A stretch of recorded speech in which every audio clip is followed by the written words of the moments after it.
Namaste all. Thank you for joining us. Today we are going to have a beautiful live stream on some key teachings, not all key teachings, there are too many of them.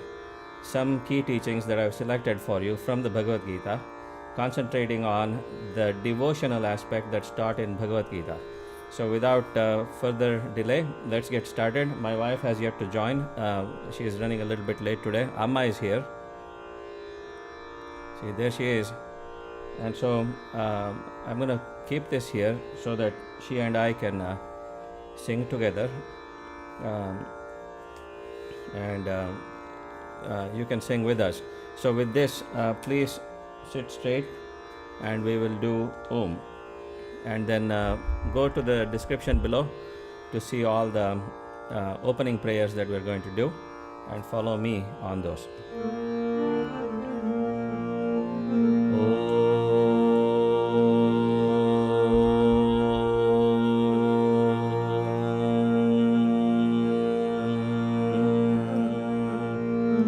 So I'm going to check your comment to make sure that you can hear the audio and video. We have done this in a little bit and we had some technical problems. So let's take a look.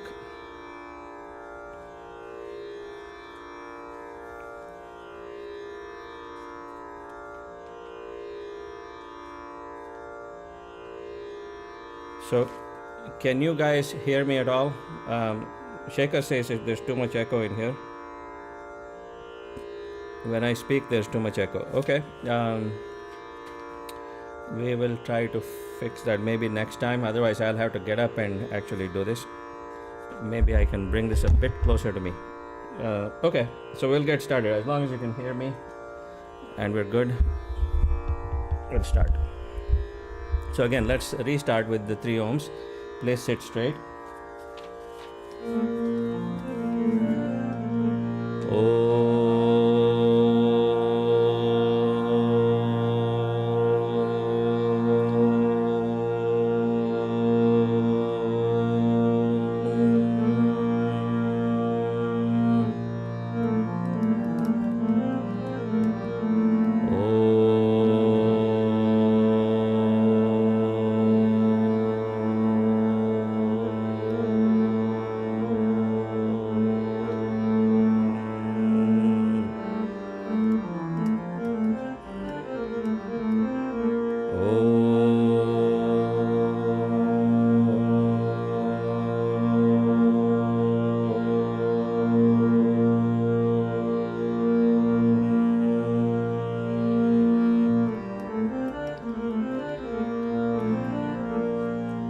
To your description and take a look.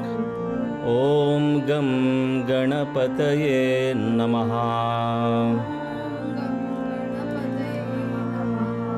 Om Gum Gurubhyo Namaha. Om Eim Saraswatyai Swaaha. Om Shreem Maha Lakshmyai Namaha. Om Dum Durgaayai Namaha. Om Kleem Kaalikaayai Namaha. Ram Ramaaya Namaha. Kleem Krishnaaya Namaha. Gurur Brahma, Gurur Vishnu, Gurur Devo, Maheshwaraha, Gurur Saakshaat, Parabrahma, Tasmai, Shri, Gurave, Namaha. Om Namah Shivaya. Om Namah Shivaya. Shivaya Shivaya. Om Namah Shivaya. सर्वमंगलमांगल्ये शिवे सर्वार्थसाधिके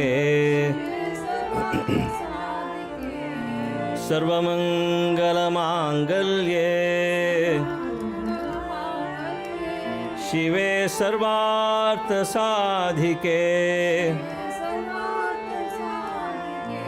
शरण्ये त्र्यंबके गौरी नारायणी नमोस्तुते नारायणी नमोस्तुते नारायणी नमोस्तुते श्री राम जय राम जय जय राम श्री राम जय राम जय जय राम श्री राम जय राम जय जय राम श्री राम जय राम जय जय राम श्री राम जय राम जय जय राम श्री राम जय राम जय जय राम हरे राम राम राम हरे हरे हरे कृष्णा कृष्ण कृष्णा हरे हरे ओम नमो नारायणाय ओम नमो नारायणाय ओम नमो नारायणाय ओम नमो नारायणाय श्री कृष्ण गोविंद हरे मुरारे हे नाथ नारायण वासुदेवा श्री कृष्ण गोविंद हरे मुरारे हे नाथ नारायण वासुदेवा ओम नमो भगवते वासुदेवाय ओम नमो भगवते पांडुरंगाय ओम नमो भगवते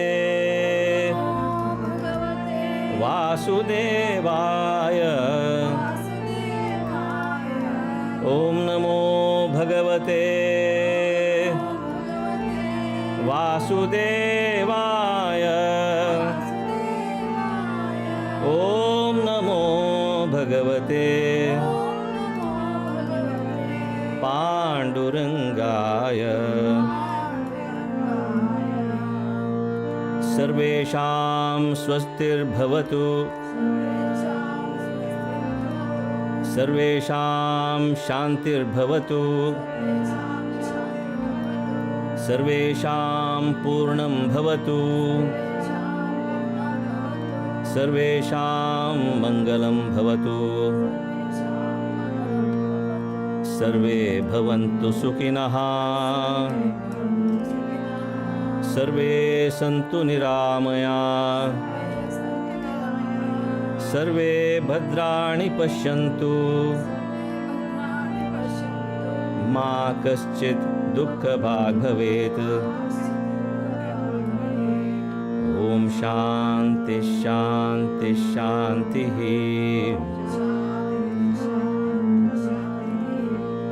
हरि ओम।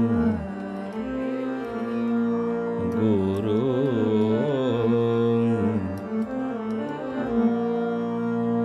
सद्गुरु महाराज की जय, पंढरीनाथ महाराज की जय, श्री कृष्ण भगवान की जय, सियावर रामचंद्र की जय, सब साधु संतन की जय।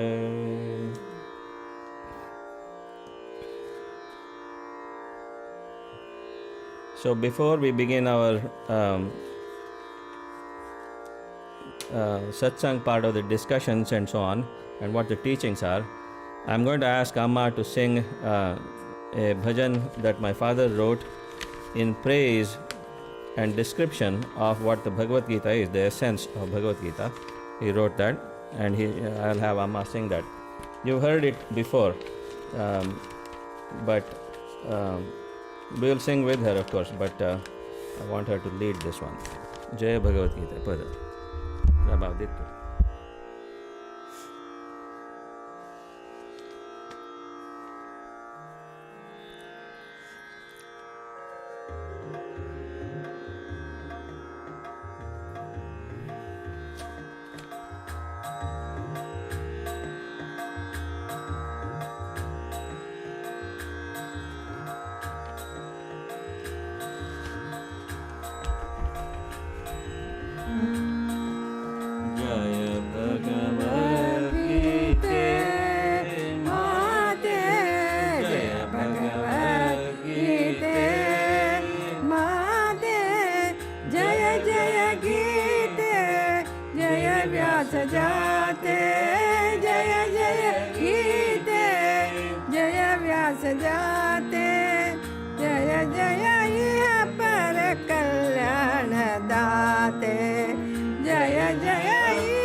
Bhagavad Gita Mate Jaya Bhagavad Gita Mate Mukti Dayane Shakti Karine Mukti Dayane Shakti Karine Bhakti Prachodine Janane Janane Bhakti Prachodine Janani Janani Jaya Bhagavad Gita Mate Jaya Bhagavad Gita Mate Jiva Juna Moha Kilbisha Harine Jiva Juna Moha Kilbisha Harine Jiva Juna Moha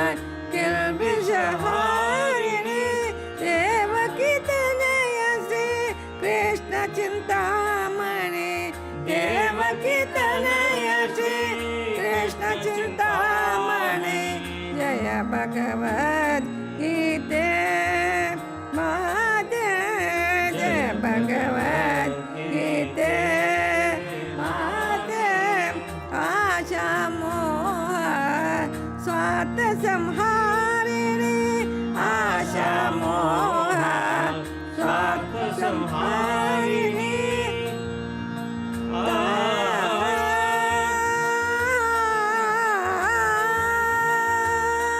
Mate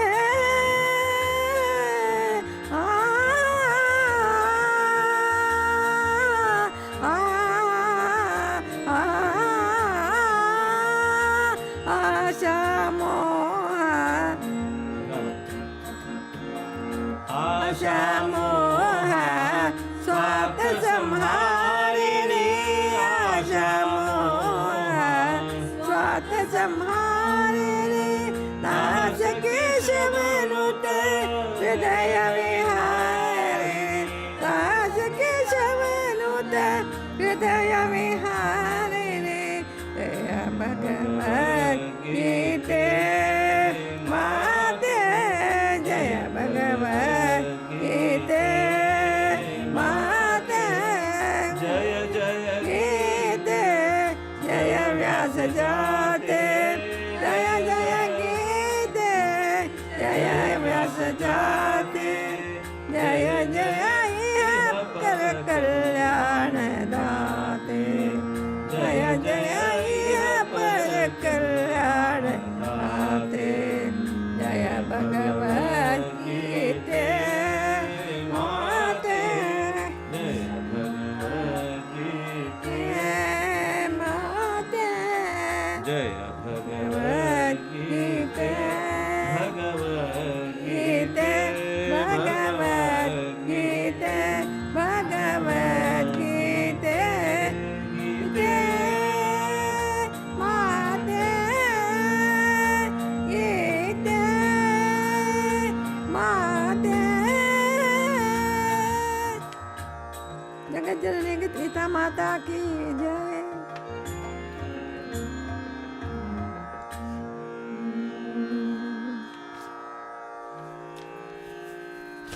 Has a meaning jo sankar ki ko kasana. Has a meaning kasamon sankar. Chantama. Saga. The meaning is, in my own way, I will tell the meaning. Jaya Bhagavad Gita means always we have to victory for the Bhagavad Gita. We have to be thankful and victory. This is the Bhagavad Gita. Jaya Bhagavad Gita Mate. Tattva dhyane, shanti nidhane. This is completely filled with the tattva dhyane. Shanti nidhane means it is also filled with the shanti nidhane. Bhavabhayaharini, sarva gunagane. When you chant the name of God, what happens is all the bhavabhayaharini, all the difficulties. Bhava means the word. All the difficulties there in our life, so that will be gone out.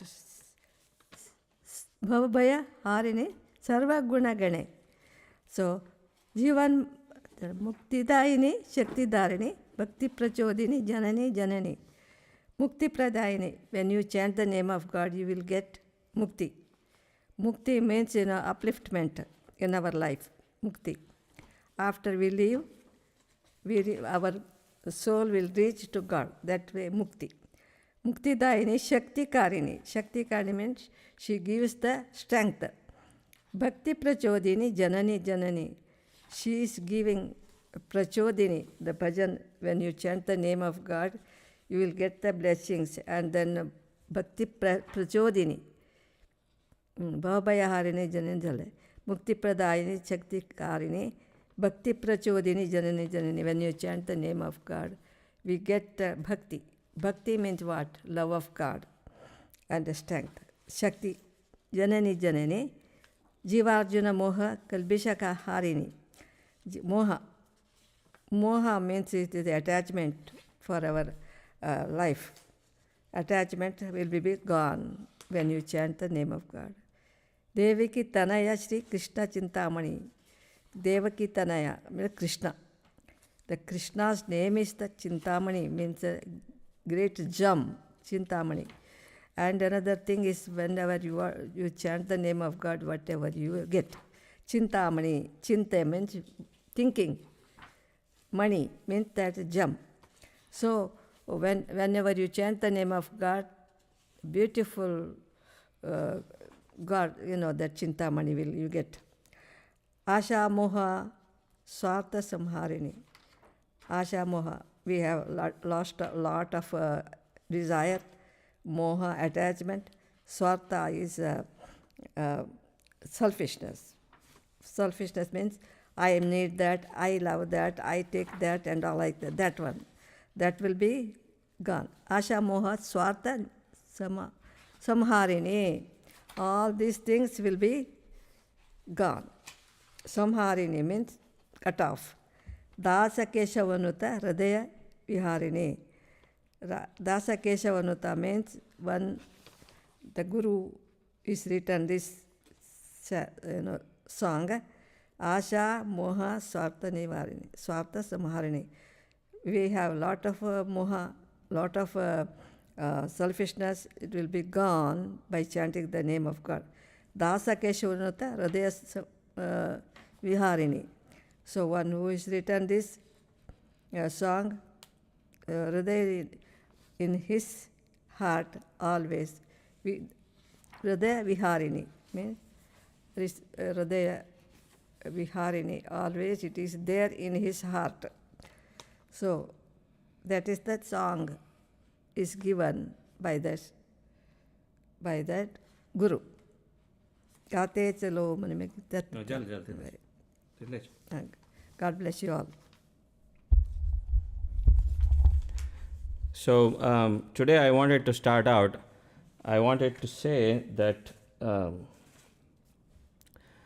the focus of today's program is on the power of devotion or bhakti. Okay, when we say bhakti, I was trying to find, even though I had the page right there, I couldn't find the specific thing. But this is from my father's book, Essence of Bhagavad Gita and Bible. It's on Amazon right now, but you can also buy it from the temple website, templeofcosmicreligion. Either org or net. Try one of those. But before we get into the Bhagavad Gita aspect of it, I'm going to read you some things here, okay? We already know that there are 5 types of devotion, 5 forms of devotion or bhakti. That is Dasya Bhakti, Sakhya. This is just matter of background, okay? Before we even start with Bhagavad Gita. Dasya Bhakti, that is master and servant relationship with God. Sakhya Bhakti, friendship with God. Vatsalya Bhakti, parental relationship with God. Shanta Bhakti, and that is treating God as one's own self. And then Madhura Bhakti, that is to say bride and bridegroom type of relationship. And then we also know the 9 forms of devotions, the 9 modes in increasing in intensity, if you will, right? That is Shravanam, Kirtanam, Smaranam, Pada Sevanam, Archanam, Vandanam, Dasyam, Sakhyam, and Atmanivedanam. What that is Shravanam is hearing the glories of God. Kirtanam is to sing the glories of God, like we do in Bhajan, right? Magiri Smaranam means remembrance of God all the time. So keeping that in mind constantly. And then Pada Sevanam is to wait upon or serve God at His feet. Archanam is to worship God. Vandanam is salutation. Dasyam is servitude. And then Sakhyam is camaraderie. And Atmanivedana is total self-surrender, so total offering of oneself to God. So these are the 9 stages of bhakti. Navavidha bhakti it's called, okay? So these are all a categorization that comes from either the Bhagavatam or Narada Bhakti Sutra. These are the 2 definitions. So these are, I know I'm going through it in very quick form because most of you who listen to me and have heard my father have a very good idea as to what these are. So I don't want to harp on them other than to just mention these as a matter of background. However, I'm going to jump to a page here where those stages of bhakti. Remember, I said that we have 9 modes or 9 types of bhaktis, 5 types of bhaktis, and the like. But what are the levels? Okay, it's a little hard for me to describe stages versus levels versus modes and all. But I'm going to ignore that for a second because this concept is very important. That is, bhakti can be divided into 3 stages. One is called Gauni or initial stage of bhakti. initial stage of bhakti. The second is called madhyama. Madhyama means middle, okay, middle of the road. You have some devotion, but not great, okay, some level only. And then finally, you have something known as Parabhakti. That's the concept I wanted to harp on a little bit. Parabhakti, okay. Parabhakti means transcendental or supramental devotion, okay, if that makes any sense. Transcendental or supreme devotion, you can think of it as absolute devotion, that is not opposite of anything. So the concept here is, I'm going to close this because it's a heavy book. I'll keep it here. So the concept is very interesting. That is to say, when you talk about devotion, right, there are all kinds of devotees. Okay? When we talk about love and devotion, we mean dedication, we mean love but with conditions. What does that mean?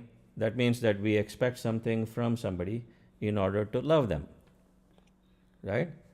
If we don't get something from somebody, we may not. Our condition may change. Consistently and over time, if we don't get what we want, as they say in Shark Tank, you're dead to me. I've heard one of the guys say that. And so that's what that is. So it's conditional love. We don't want that, okay? That's not what this is. This is Parabhakti. It's at a different level. It's actually unimaginable. We are talking about it now, but it cannot actually be put into words, right? Even from sages like Narada Mahamuni. So that's the kind of love. This is the background, okay? This is the background, and we're going to poke around a little bit in chapter 7. What I intended to do originally is to give you some key shlokas of chapter 7, but I ran out of time to actually pick those and put it into the description section. So we won't sing those. Instead, I'll give you the concepts. Shri Krishna, this is known as Dana Vijnana Yoga, okay? That is chapter 7 of Bhagavad Gita. And I have it right here in case somebody wants to read through this. But I really don't want to read through all of it. I just wanted to say the key concepts of what Krishna is teaching here, okay? It's a big book. This is just, we have actually, when Radha and I went through our basement to look at the books that were in boxes and so on, this is all really belongs to my father, mostly, I would say. I may have bought one or two, but we have no less than like 9 different versions in all different sizes of Bhagavad Gita. This is just one that I was reading this morning. But the concept is very, very, very powerful. Shri Krishna says, remember in the first 6 chapters, let me kind of give you a quick context. In the first 6 chapters, Krishna is going through trying to get rid of any confusion and despondency that Arjuna has, right? Arjuna is very depressed and he doesn't want to fight or do his duty, even in the name of dharma. So Krishna has to get rid of all that, and he talks about Sankhya Yoga, in which he says that we are embodied Atma, right? And Atma is eternal. You know this already, right? So I'm not going to take too much time.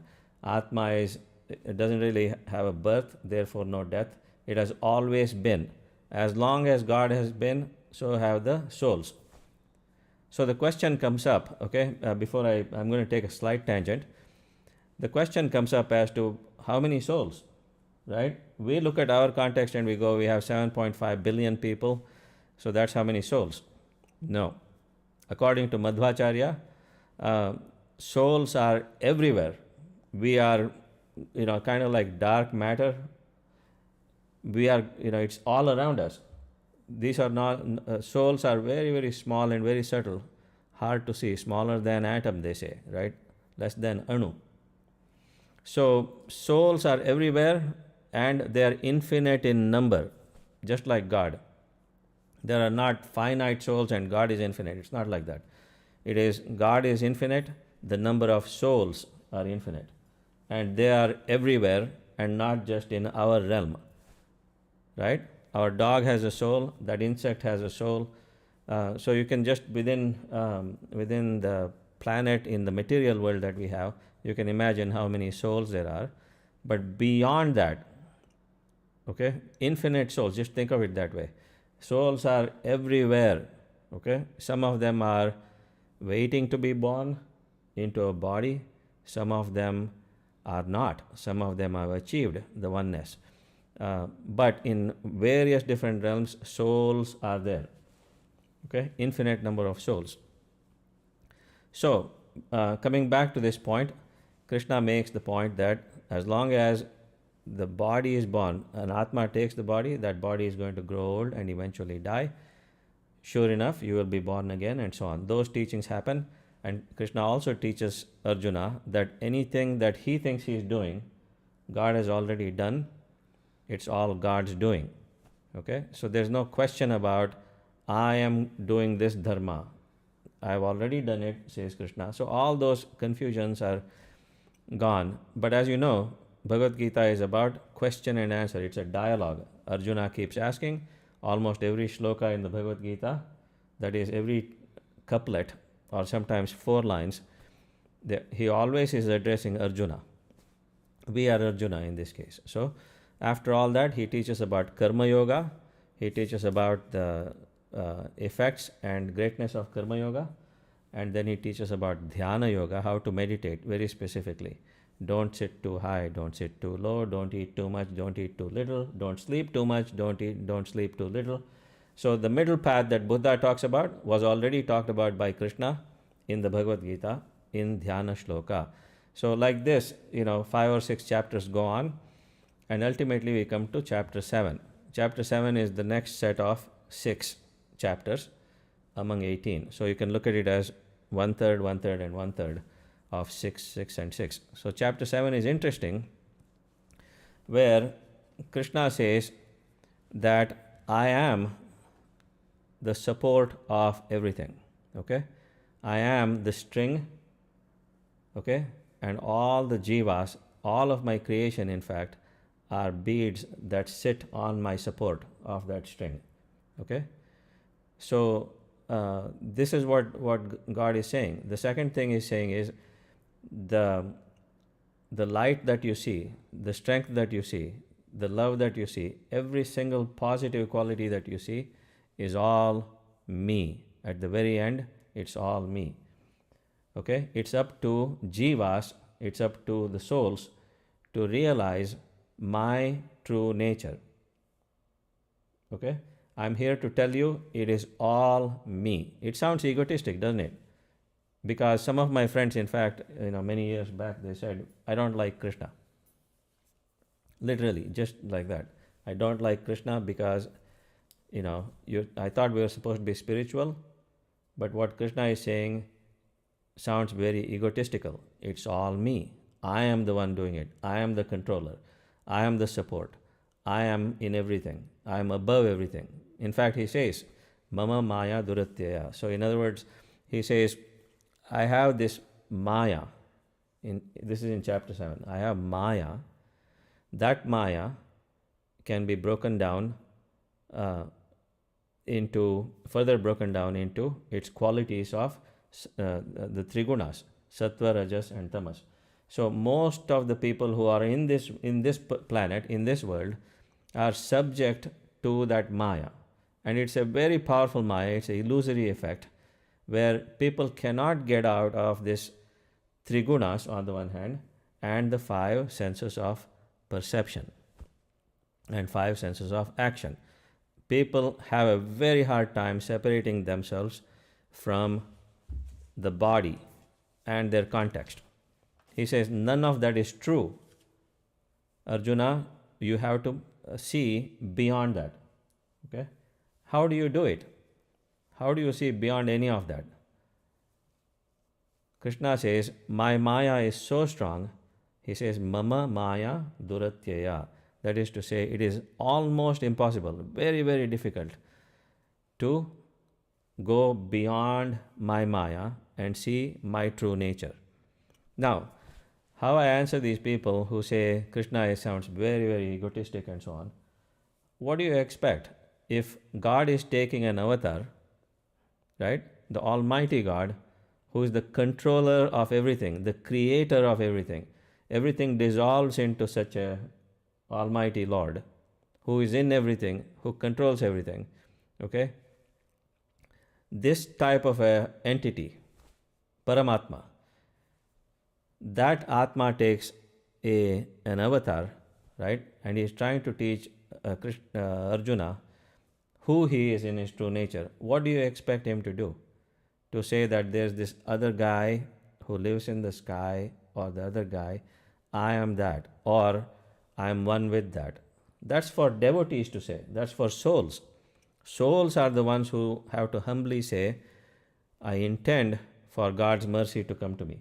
I intend for God's compassion. I intend for God's blessings. I pray, okay? I intend to merge. I am going to do yogic practices. But when God himself comes, what do you expect him to say in a teaching? Right? Where he's saying, I am that. I am the controller of everything. If that sounds egotistic to you, right? What is your answer on what an avatar should say? They're supposed to refer to some third person. There is no third person. There is no second person. Right? So he is revealing to Arjuna and to us through these teachings that I am all of that. Okay? I created Maya, but I am above all of the Maya. I created all of everything, all the realms, but I am beyond it. I am within it, but I am also beyond it. So this is what he says, right? After saying all that, he says, the best way to reach me and see me in my true form, Arjuna, the best way is to surrender to me, to be devoted to me in a pure, absolute devotion which has no expectations. So I'm going to get to that teaching now. So this is related to Parabhakti. Remember I said from this book that I read from my father, Gauni Bhakti, which is the initial stage. I don't want to explain that. Madhyama, which is the middle, and Parabhakti. I'm interested in Parabhakti, transcendental, absolute devotion to God. Okay? This is called Parabhakti. So Krishna says,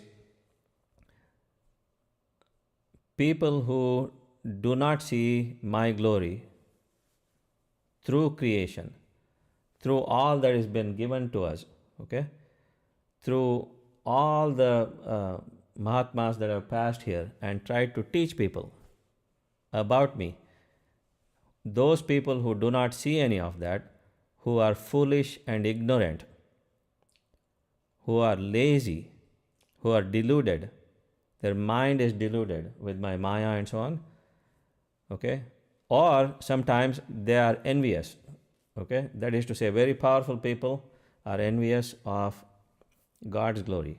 They want glory for themselves. One good example in the Puranas are Hiranyakashipu and Hiranyaksha. They wanted the glory. They wanted to wipe out anybody who was against them, and they conquered the three worlds, it said, all realms. Ultimately, they thought that they are God. Okay? Any other opulence, any other glory, any other power, they were very envious of that. So these are, Krishna calls them as stupid people who are like Rakshasas, that is to say, who are demoniac in their inner nature because they do not see what has been gifted to them by me. They're foolish, they're ignorant, they're lazy, they're deluded, and they're envious. These are the people who are not devoted to me. Not even a shred of devotion or gratitude comes to them. But there are also four kinds of devotees, okay, who engage in devotional activity to God. Okay, so let me tell you about them. So one is called Artha, Arthas, okay. Arthas are people who need God right now. Why? Because they're in distress. Artha means somebody who is in distress. Not Artha, Artha. Okay, they're in distress, they're in urgent need. So suddenly, when everything else fails, right? Huge devotion to God. You run to God, lot of deep emotional prayer happens because you need God to intervene and help you out. You need God's help suddenly. Before that, you didn't need. You're just going on about your business and something happens. You now need. The two examples from the Puranas. One is Draupadi had her 5 husbands.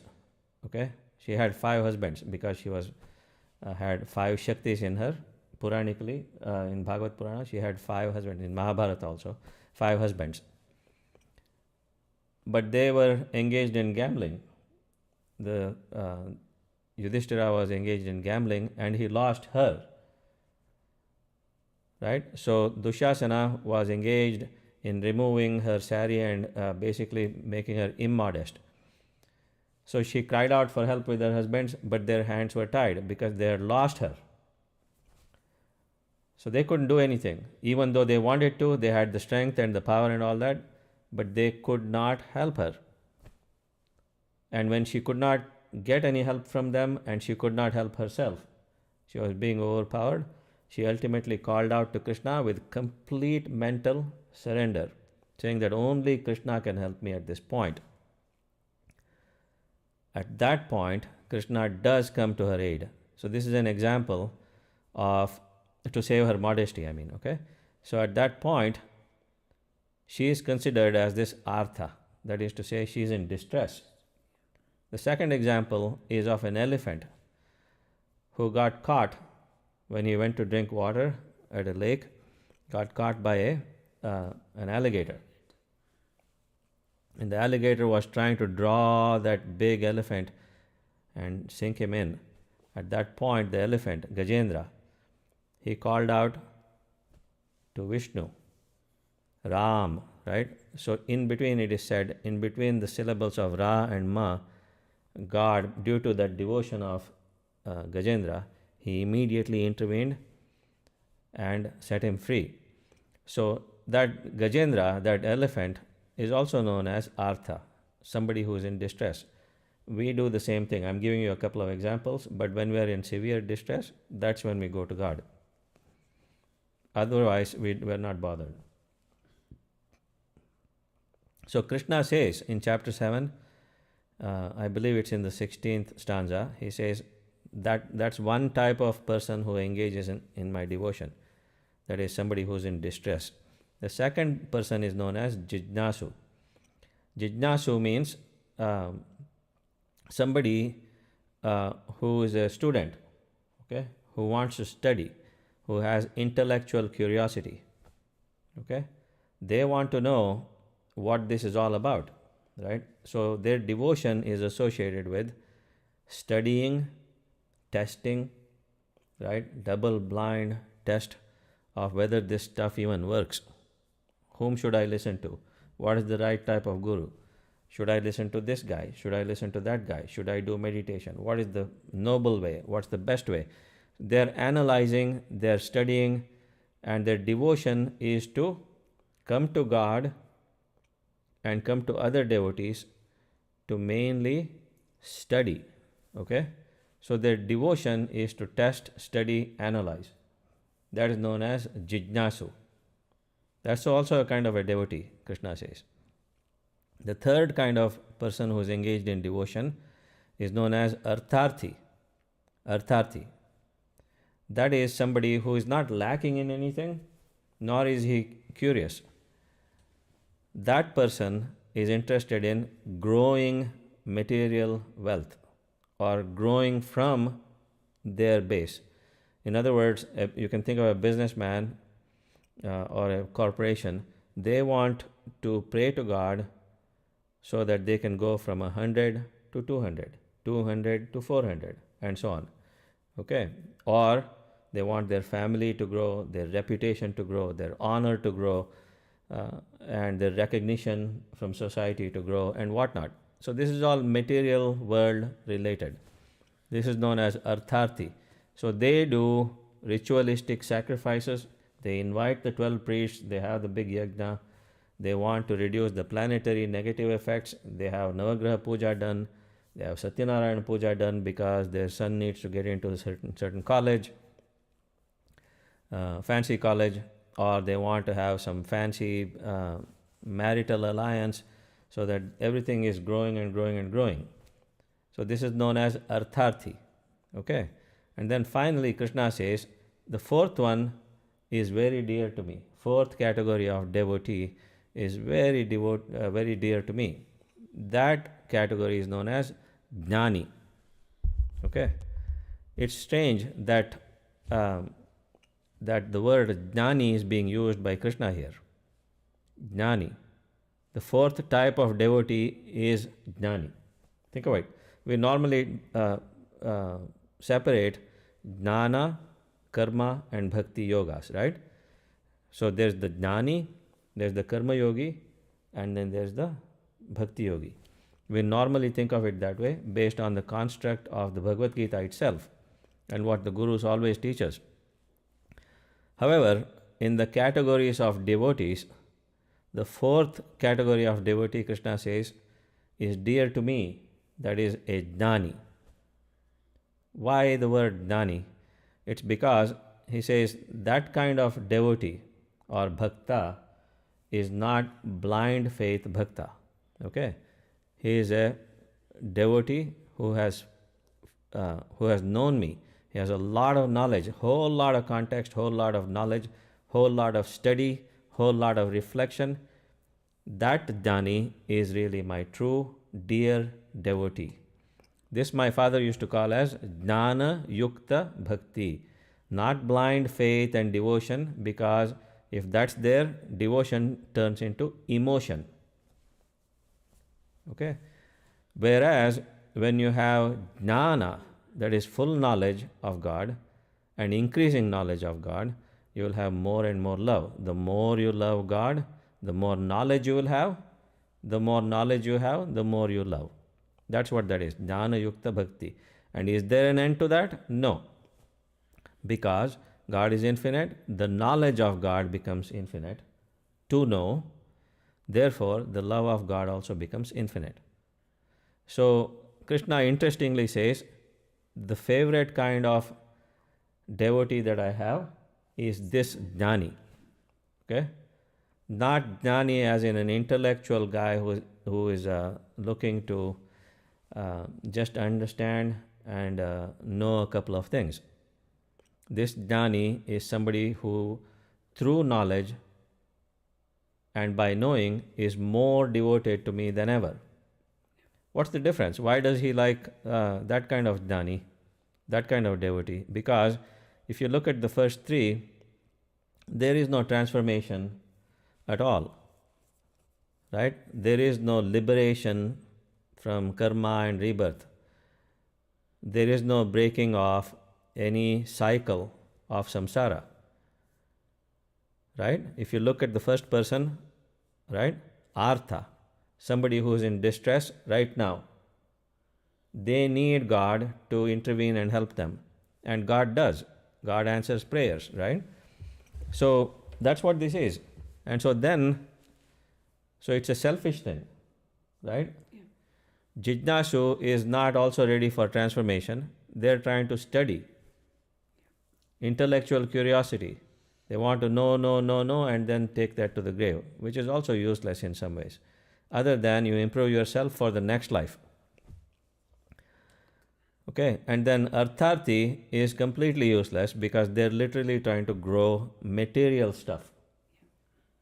Right? Their devotion isn't really even about anything. These people, Krishna goes on to say, they do worshipping of Navagrahas, for example, or to Indra, or to Agni, or to Vayu, and so on. All the forces and devatas that I have appointed for certain things. The god of wind, god over wind, his portfolio, Vayu, I have appointed him for that only. Okay? Agni and its power to burn, he is there because I appointed him. These Arthartis stupidly worship them to get what they want without understanding that I gave Agni the fire, right, or the power to burn. I am behind Vayu. I am behind everything because I am the power behind all of it. Okay, there's a very good story of from the Bhagavatam. I'll tell you two stories. Okay, how God teaches the Jnani to round it out to also have bhakti. Okay, and the bhakta to round it out to also have jnana. Two stories. Okay, so this one is from Bhagavatam. You know that Uddhava, there was a fellow called Uddhava, very, very great soul, and a friend of Krishna. Uddhava is a prominent figure. Uddhava, there's a thing called Uddhava Gita, right? That is, just like Bhagavad Gita, Krishna taught to Uddhava another set of teachings known as Uddhava Gita. Okay, that's also in Bhagavatam. So this Uddhava was a very great Jnani, okay, very great intellectual, well versed in Upanishads and so on, and he was all about oneness. He was all about I am one with God. God is one with me. There's nothing else other than God. Aham Brahmasmi. I am that I am. I am Brahma. Tattvamasi. Right? All these sayings of the Upanishads, he was all about that. Very well versed, very knowledgeable, but he had a slight bit of ego about how much knowledge he had, without realizing that his best friend Krishna, Shri Krishna, okay, who is the Almighty in this form, he didn't realize what exactly is the true nature of this avatar. So he always used to talk to Krishna about Upanishads, knowledge. I am this, I am that, I am Brahma. Brahma is me. That tree is Brahma, this is Brahma, that's Brahma. Which is not wrong, okay? But it's not the full thing. Krishna wanted him to reach a level of that absolute love, right? You cannot stay in the place where you say, I am Brahma, that's Brahma, this is Brahma. It becomes dry and there's nothing to do. Right? So Krishna wanted to teach him a lesson in rounding out his knowledge and his experience more than anything. So what ended up happening is he asked Uddhava to go and teach his Aham Brahmasmi and this whole knowledge of the Upanishads. Go to Vrindavana. You know, they were in Mathura at the time. Go to Vrindavana and Uddhava teach it to the gopis and gopas. Okay, these are cowherd people, right? Villagers. That's all they do. They get up in the morning before dawn, they're milking the cow, collecting it, selling it in the market, using it for their own purpose, whatever, right? That's their lifestyle, farmer and cowherding lifestyle. Very simple villagers. So go there to my place of birth, right? And teach them your Upanishads and Jnana. Then it will be good. Okay? And so he felt very good. Uddhava felt, okay, all right. Finally, my best buddy understands me. Krishna understands me. Because now I can go and finally show my knowledge to some simple villagers. So let me go. It's only like 2 or 3 hours away from Mathura. So he went to Vrindavana and asked somebody, where is Krishna's place of birth? Where is the Nanda household? Okay, I am looking for Nanda and Yashoda, Krishna's foster mom and foster dad. Where is their house? And the villager says, just follow this bigger stream and just follow the curvature of that and it will lead to their household. So he followed that and eventually came upon the household. And he says, is this Nanda's house? Yes. Who are you? I am a great friend of Krishna. and I've come here for the purpose that he sent me, that is, to teach about Upanishadic teachings of Aham Brahmasmi. So, one of the things that he observed, even as he was saying that, is Nanda and his wife Yashoda, they were continuously crying, to the point, it is said, of course, metaphorically, right? The entire stream there was from their crying constantly. Why were they crying? Because they missed Krishna. From the time he left, he was supposed to be back by 1 or 2 months. He didn't come. So the village is all sad. So we've been crying, we cannot help it. We are so happy to see you and to hear that Krishna is fine. So that pang of separation is what they were crying from. They said, we are not interested in your teaching and all that. However, you should teach it to the gopis and gopas. Okay, please go there. So he goes to the gopis' house one at a time, and he sees similar streams of tears, but not big, a little bit smaller. And he's just amazed. What are these people, right? They're crying all the time, and they're saying that they're missing Krishna.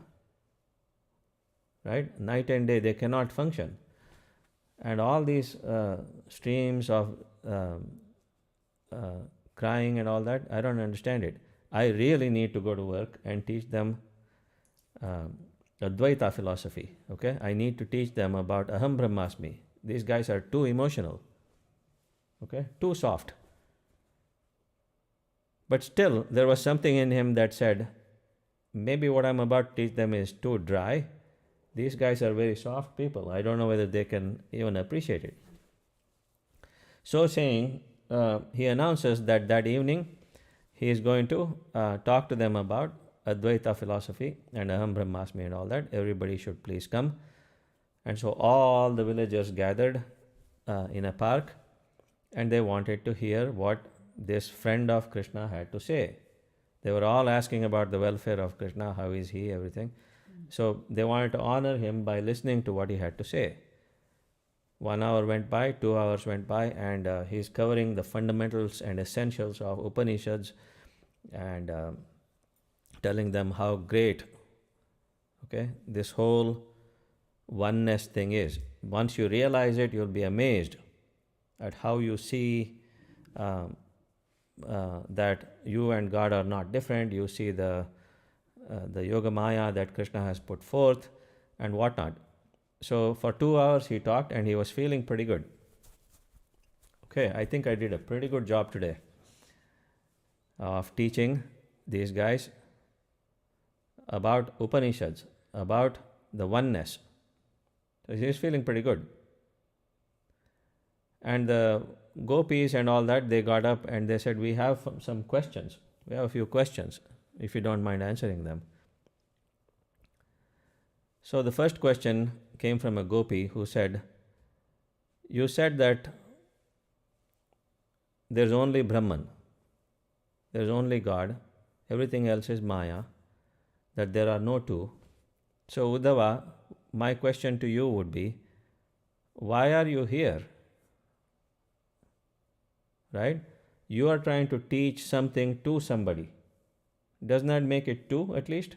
You, the fellow who says have achieved the oneness, see that you have to teach somebody something.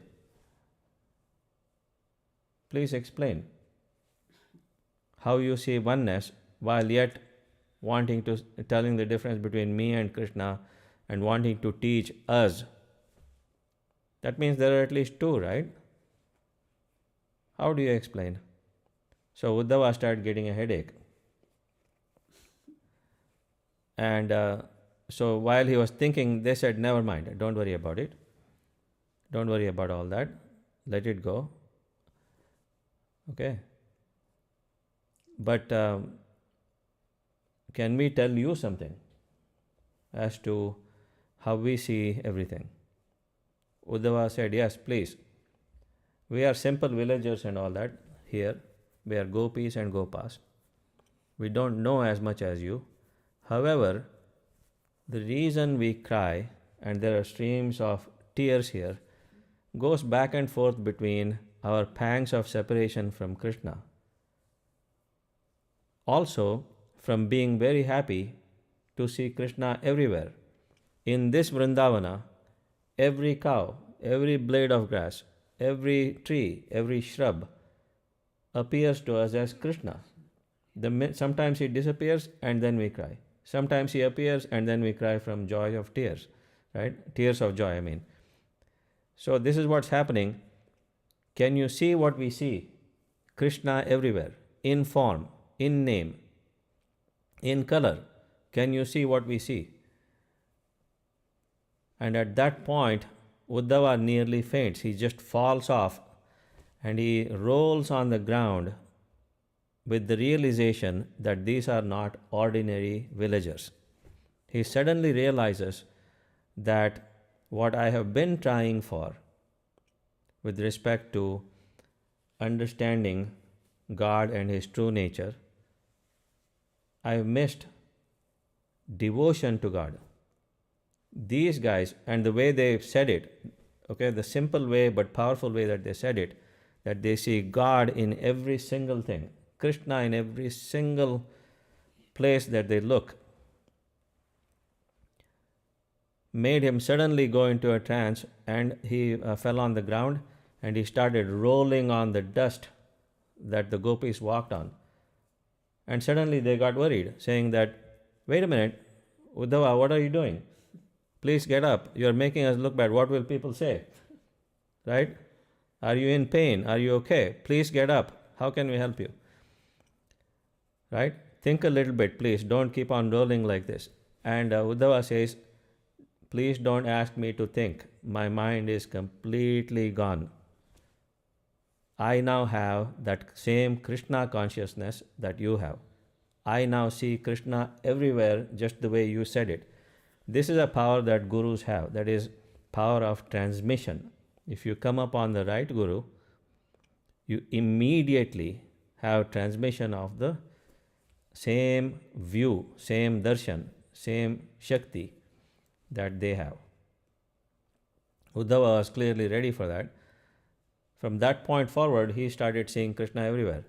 Little did he know, he did not know at all when he came, that these gopis and gopas were not ordinary villagers whatsoever. Some of the gopis and gopas were saints that lived in Golokadhama permanently. Their souls did not need to be reborn. Okay? They were born along with the avatar of Krishna to be gopis and gopas, to serve him. Okay? So these are permanent and eternal saints in Golokadhama. When Krishna incarnated, they actually came with him. The other gopas and gopis were maharshis who lived in forests and so on, did tremendous meditation and so on, and they came upon their realization, God realization, when Rama came in Treta Yuga. And so when they saw Rama, right, the form of God is transformative. It's not something that you can see and then not go back to your old self. It's just not, doesn't work like that. So they had achieved that highest level where Rama came to them, and they begged him that whenever you take the next avatar and any avatars, we want to serve you in devotion, not meditation, not yogic practices, not penances, not rituals, but we just want to serve you. Okay? So that is the second set of gopis and gopas, that is maharshis reborn to serve the Lord. Okay? And the third category is a very interesting one. That is to say, these are mantra devatas. So from the Vedic mantras, there are a lot of mantras. We sang some of them earlier. Each one of those mantras has a devata or some angel or archangel or some god with a small g. They also wanted to serve Krishna's avatar. So they also incarnated as gopis and gopas. So these three categories is who Uddhava was dealing with without knowing their greatness. And immediately he found out the tremendous power of transcendental devotion, transcendental love for God. Okay? So that is the power of bhakti. So what happened is, when he came back, it took him a long time to come back. When he went there, it was a couple of hours journey, 3 hours or something like that. When he went back, because he was seeing Krishna everywhere, he was stopping and giving a hug to like a tree hugger, right? Krishna sees a shrub, he sees Krishna in that. He sees a dog, Krishna. So he was hugging everything slowly. He makes his way. And eventually he makes his way back to his friend, Krishna. And now he realizes that I only had half knowledge of your true nature. I may still not know you, but at least you gave me something, right? You rounded out my knowledge. I have now come to realize I really don't know you at all, your full glory. But one thing is that you tricked me into it. You knew full well that when I went there, that I am not the teacher, I will be the student. So says Uddhava. So that is a very beautiful story on how Uddhava was taught to go from jnana to becoming jnana yukta bhakti. Okay.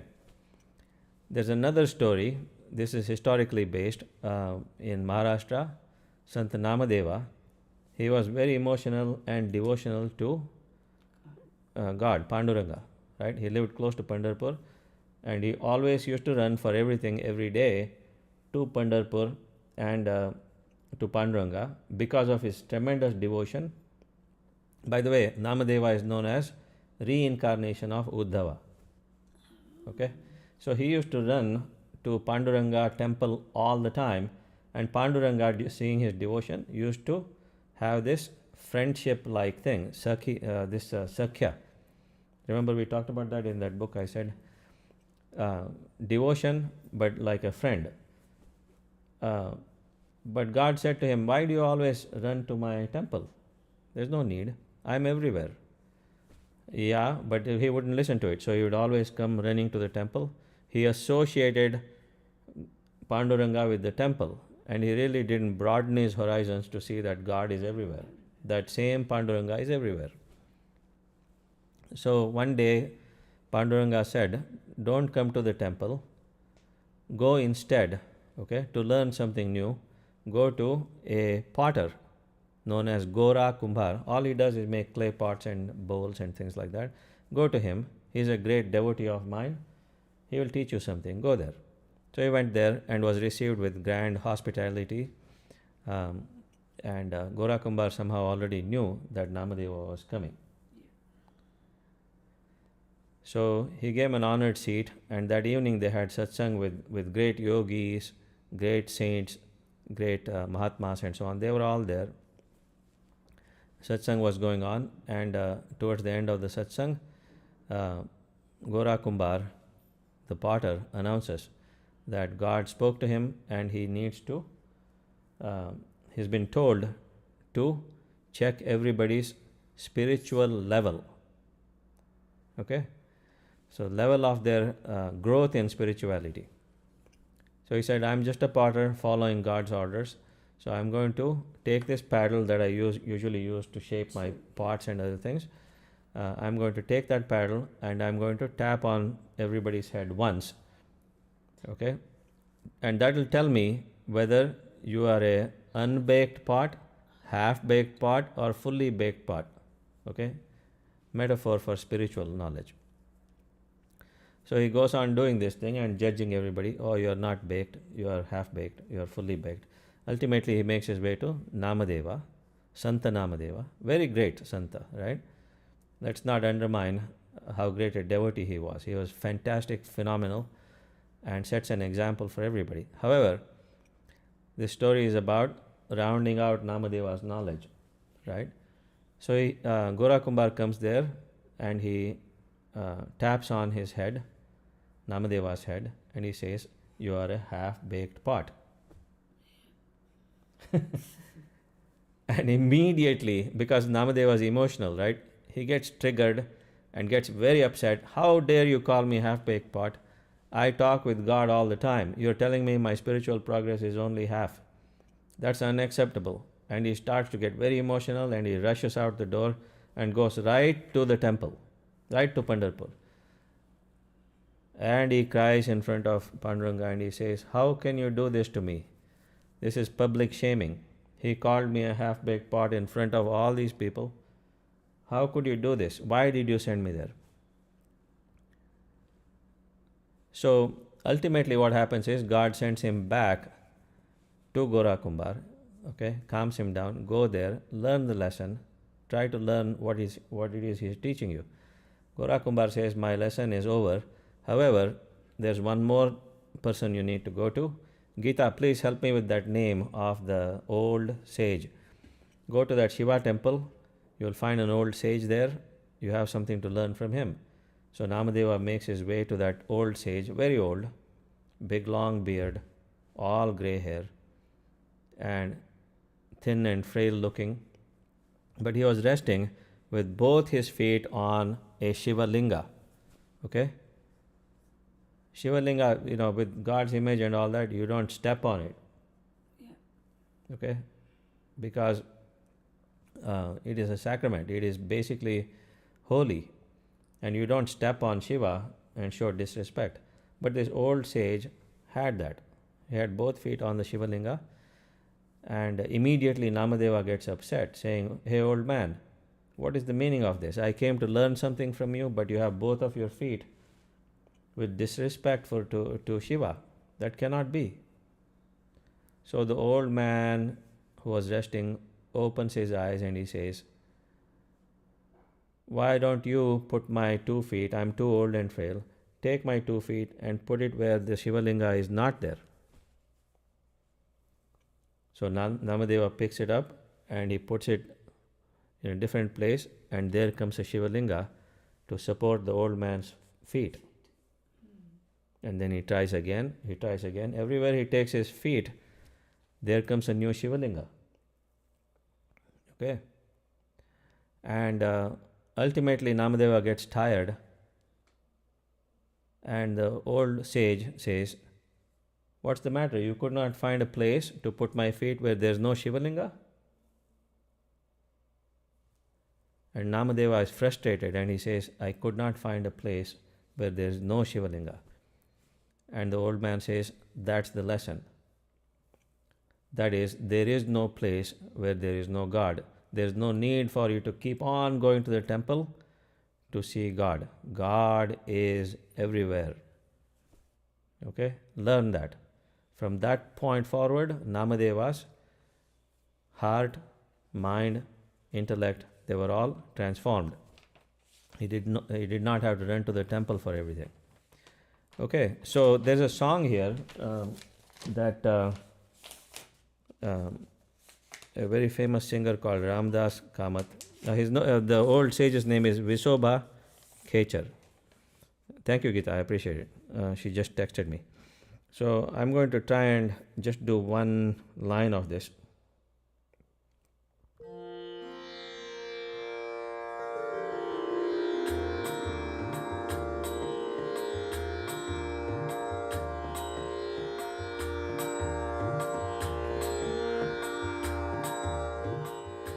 This is a song from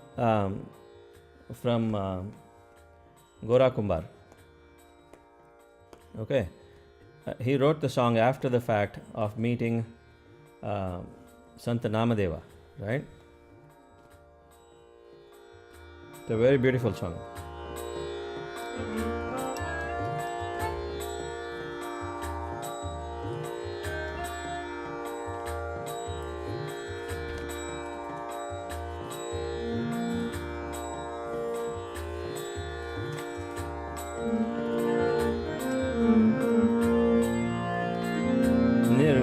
निर्गुणाच भेटी आलो सगुणा संगे.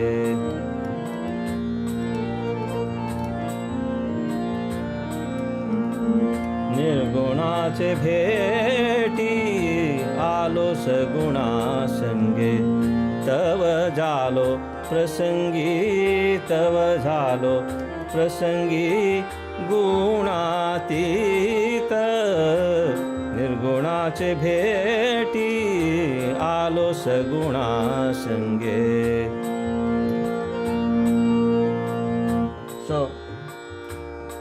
I won't sing the whole song, but this 2 lines are important. That is, Nirgunacha bheti alo saguna sange. What that means is to meet a nirguni, that is to say, somebody who sees God in his nirguna form, not saguna like Panduranga. Panduranga is a saguna form, Krishna is a saguna form. In other words, God with name, form, okay, and function and attributes.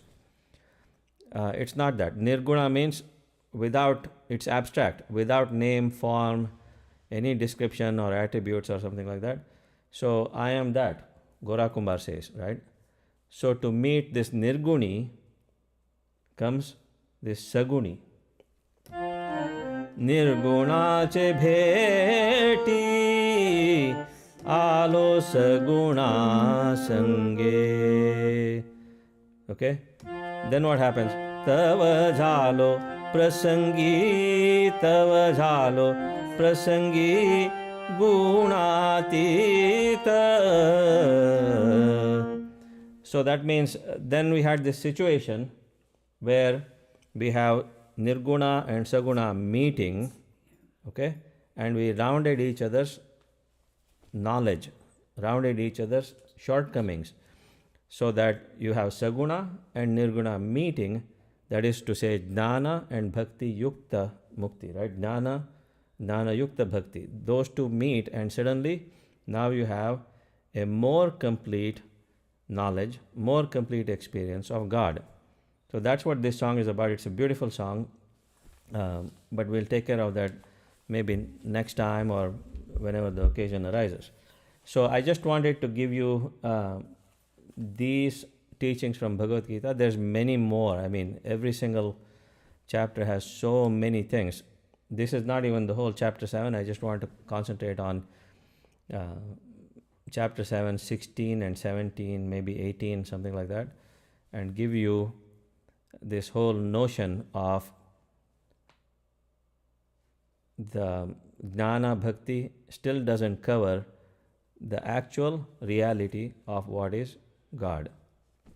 Okay, so at this point I'm going to stop, and should we do a bhajan now? I have one more bhajan here, Murari Hari, in the back. Well, we have it here if you like to sing that. Why don't we sing that, then I'll take your comments. Is that okay? Okay. Gema.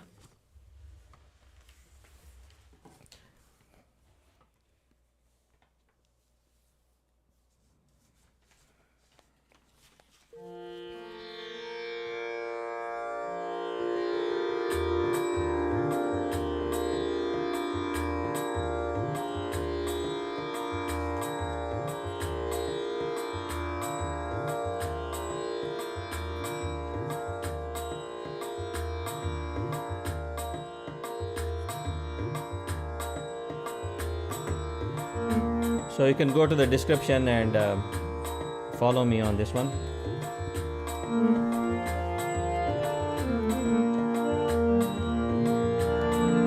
Murari, Murari, Murari Hare.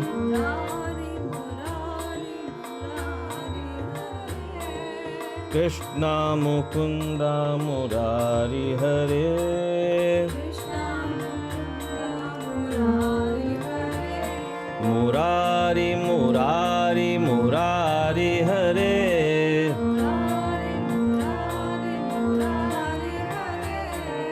Krishna Mukunda Murari Hare.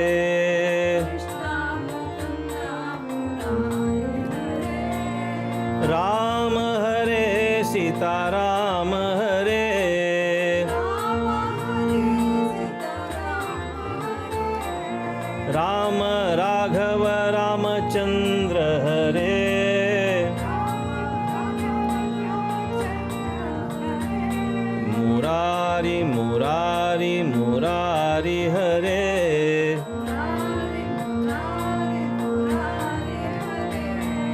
Krishna Mukunda Murari Hare.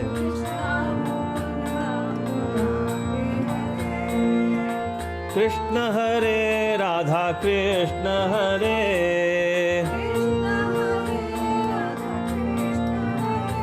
Radha Krishna Hare. Krishna Keshava Govinda Hare. Govinda Hare. Murari Murari Murari Hare.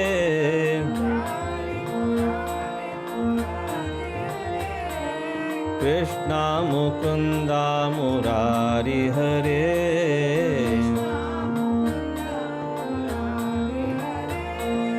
Vithala Hare Panduranga Hare.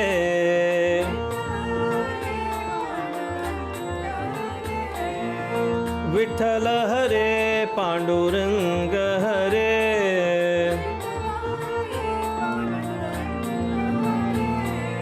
Rukmini Pati Parabrahma Hare. Parabrahma Hare. Murari Murari Murari Hare.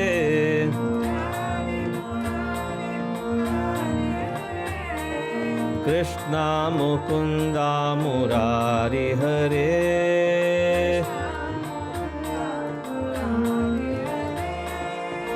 Vishnu Hare Mahavishnu Hare. Vishnu Hare. Lakshmi Pati Paramatma Hare. Paramatma Hare. Murari Murari Murari Hare.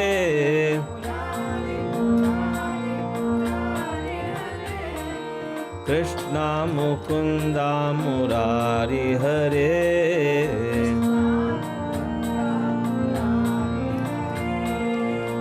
Nath Hare Jagannath Hare.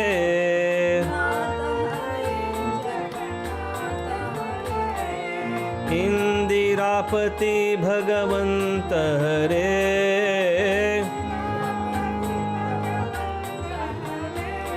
Murari Murari Murari Hare.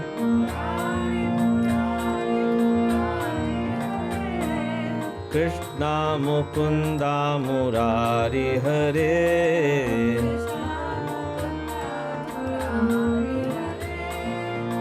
Shri Hare Srinivas Hare.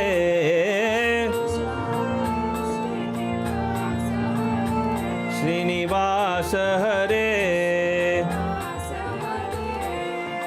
Das Keshavanuta Hare Hare. Das Keshavanuta Hare Hare. Murari Murari Murari Hare.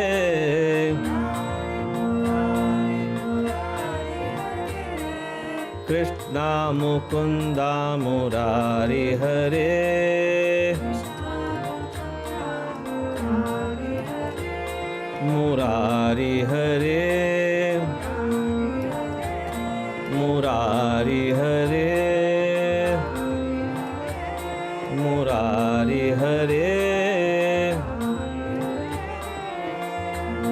Bol Shri Krishna Bhagavan ki jai.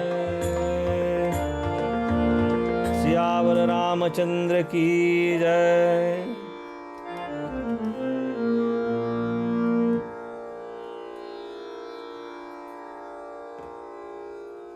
So now let's take a look at your comments, questions, etc. Yema, Tajala. So, all right. Let's take a look. So you're saying, oh, Shekhar is here. Shekhar, namaste. Thank you for joining us. Hi, Shyam. I'm ready for some soul food now. Okay. I hope you got it. Thanks for joining us. Geeta Bhatt is here. Geeta is here, Amma.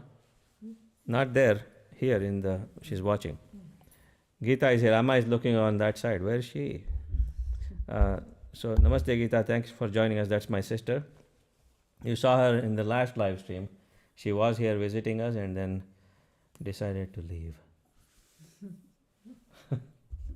Right? Then Lorena is here. Namaste, Lorena. Thanks for joining us. It's late in Ireland, so we know that. Thank you again. She's saying, Namaste, looking forward to this satsang. Okay. Audio and video are okay. Good. And Shekhar is saying, echo when you speak. That's true. We'll look into that next time, Shekhar. And Lorena is saying, all the questions about our existence and the purpose of life, I think. And God says that absolutely all qualities come from Him. So in the ultimate sense, that is so true. Some of it is, He says in other chapters that we have vasanas, karmas, vritti, swabhava. These all also act on where we are born, how we go forward in many ways. It doesn't mean we don't have any free will at all. We do, but it's not 100% free will, right? Because if it was left up to me, right, I'm a 5'4" guy, free will when I was a teenager, maybe I wanted to be a basketball guy. I'm not saying I did. I'm just saying maybe I wanted to be a basketball guy, but I can will all I want. But my karma says you're going to be 5'4", not 6'5". Right? This is what I'm talking about. So there is some free will and a lot of it is karma and vasana and so on. But ultimately, in the ultimate sense, every single thing, including karma, is in God's control. And my brother-in-law is here saying, Namaste, Namaste, Babaji, thanks for joining us. He says, Guruji used to say, Jijnasu means somebody who is curious but not serious about God realization. So true. He used to say spirituality is for the serious, not for the curious. So thanks for reminding me. He used to say it in such a wonderful way. So then Lorena says, pure self-love, no ignorance, no darkness, as he is beyond that. So it is spiritualized wisdom, not intellectual.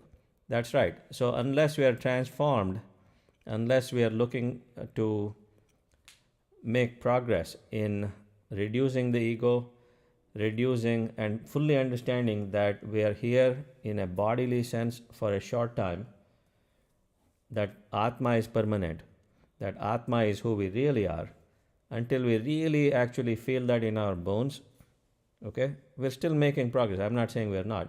We're making progress, but incremental. That itself has value, okay, because in the grand scheme of things, in the arc of taking so many lives, as long as we're making progress, that's good news. However, there are some gurus who, just like we saw in Uddhava's case, one or two questions from the gopis made him suddenly realize the devotion, unbound, unbridled, absolute devotion to God. After he knows something about God, it was just completely transmitted. So that's what happened. So you're absolutely right here, Lorena. So it's not intellectual, okay? Intellectual is where we begin. That is the real kindergarten, where we begin to study, which is important. Okay, we study, we know, we ask questions, we get some answers, we reflect. So this is called satsang, right? Swadhyaya, satsang, shravanam, mananam, nididhyasanam. We practice a little bit of karma yoga, we do this, we do that. So we're poking around, that's all effort, okay? Ultimately, it requires, God Himself says in chapter 7, without my grace, you cannot overcome Maya, okay? So our entire effort is to go from where we are and to keep on making progress. Our prayers, our meditations, our pujas, all our efforts, our karma yoga, our donations, our practice of mental control, right? Not to be triggered by anything. our understandings that we have. All these are in fact efforts to try and earn the grace of God so that we can then be prepared for that transformative experience. Otherwise, all this wisdom, if you're not ready, is like trying to put a seed, hoping it will grow on a rock. Nothing happens, right? You need to have a fertile soil, fertile land in order for that thing to grow, and you have to water it regularly and watch it happen. So that's what that is. Not intellectual at all, but that's where we start. And then Dayaram is here. Dear Shyam and family, Om and Prem, affectionately Daya and Prema and Padma. Thank you for joining us, Dayaram. I hope your back is feeling much better. I'm sure you're not totally back to normal, but I hope you're doing physical therapy and able to come close to your original situation where you're able to do sports and other things. So thanks for joining us. Niranjani Singh is here. She is from Trinidad. Hangpada Dayarama Ekalo Sangama. Dayaram and Padma are here. Dayaram and Padma, I'm very happy you are listening this, and God bless you with good health and long life, and to have God's work, to do all the health for you. Okay? God bless you. Ani Niranjani Singh mon sanguno Trinidad adu. Sanga tikai sang. Niranjani, this is a mother talking, and I am very happy to hear that you are listening this, and we will talk to you later, and you can call me to Shyam's place. God bless you. So Sitaram, thank you. She says, enlightening discourse, especially explanation about who were the gopis and gopas. Right. So thank you very much. I appreciate that. And Lorena says, beautiful stories, very meaningful. Thank you, Lorena. And then Narayana Vasanta Kumari, sorry, my mistake. So here, Vasant Kumari is saying, thank you. It was enlightening discourse. My pranams to you, all of you. Thank you very much for joining us. We appreciate it. And then Dinesh says, Bhakti without Jnana is an emotion. Jnana without Bhakti is only an intellectual discussion. Karma without Bhakti is a burden. All three paths are integrated. And then he goes on to say, above comments from Guruji's Sadguru Speaks book. So, absolutely correct. So, the question always becomes, for anybody who reads the Bhagavad Gita or the Upanishads or poking around in what the saints are teaching us or what the Gurus are saying, we know that there are Gurus who teach everything from Hatha Yoga and Pranayama, right? We know that already. How to master the body, how to do, through Pranayama, Pancha Prana and so on. As you get deep into it, you know how to control every element of your body. So we know that those people exist. We know that there are people who go beyond that into experiencing chakras through the use of pranayama, through the use of mind quietening and so on. We know that. Okay, there are yogis, kriya yogis and other yogis, kundalini yogis and so on, who practice that and gain certain powers and gain certain experiences as they go through the chakras. Those are yogis.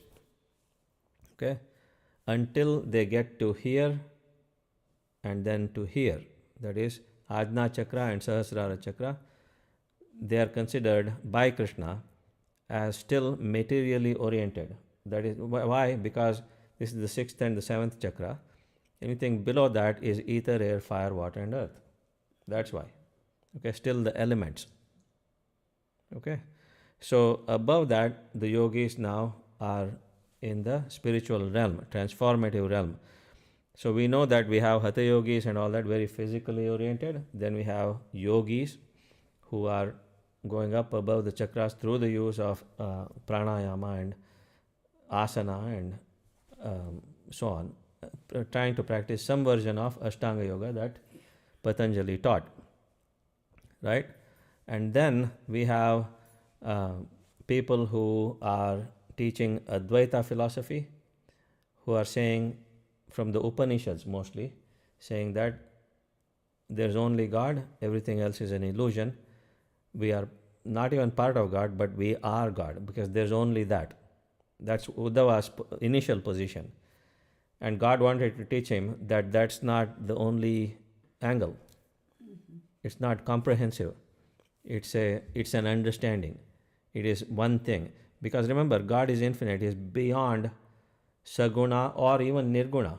There's a statement in Dattatraya's Avadhuta Gita where he says that I am neither existence nor non-existence. I don't know about you, but that makes my mind blow up. I am neither existence nor non-existence. I am beyond that.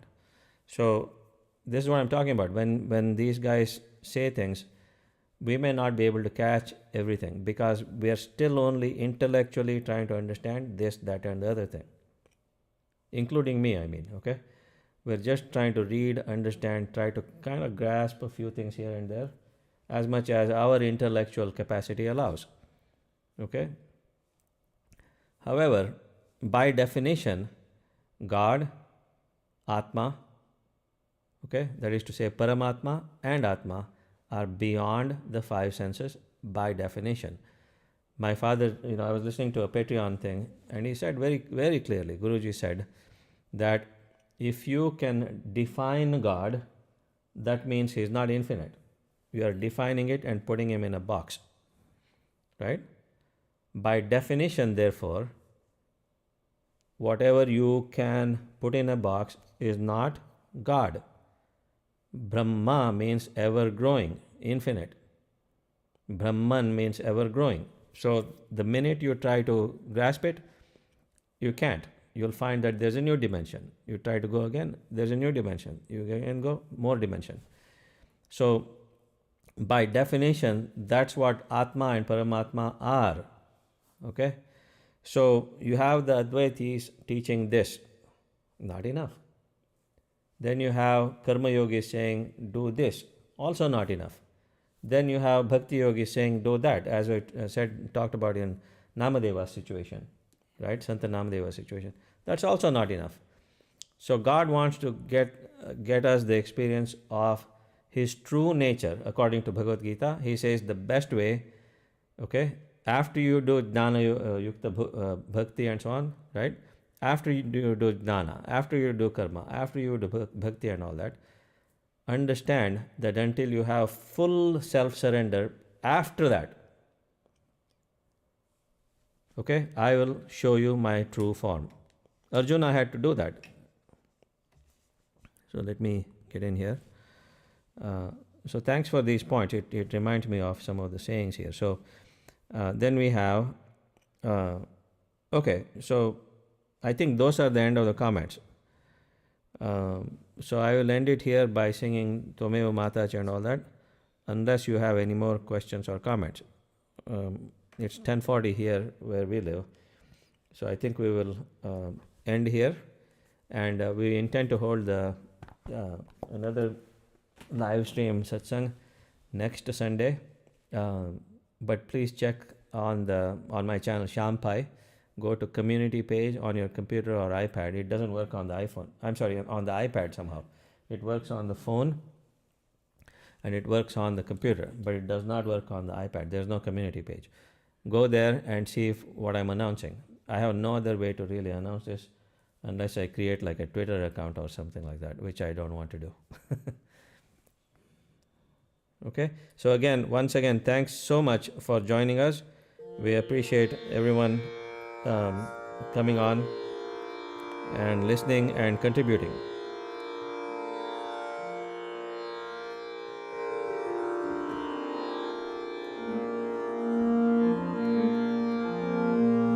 Tvameva mata cha pita tvameva Tvameva bandhuscha sakha tvameva Tvameva vidya dravinam tvameva Tvameva sarvam mama deva deva Kayena vacha manasendriyerva Buddhyatmana va prakriti swabhavat Karomi yadyat sakalam parasmai Narayanaayeti samarpayami Om असतो मा सद्गमय तमसो मा ज्योतिर्गमय मृत्योर्मामृतं गमय ॐ शान्ति शान्ति शान्तिः लोका समस्ता सुखिनो भवन्तु हरिः ॐ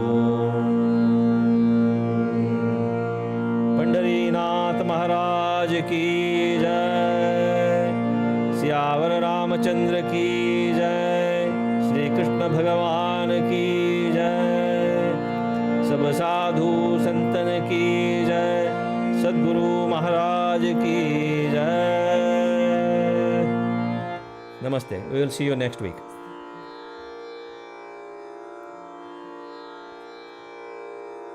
क्या बंद कर लो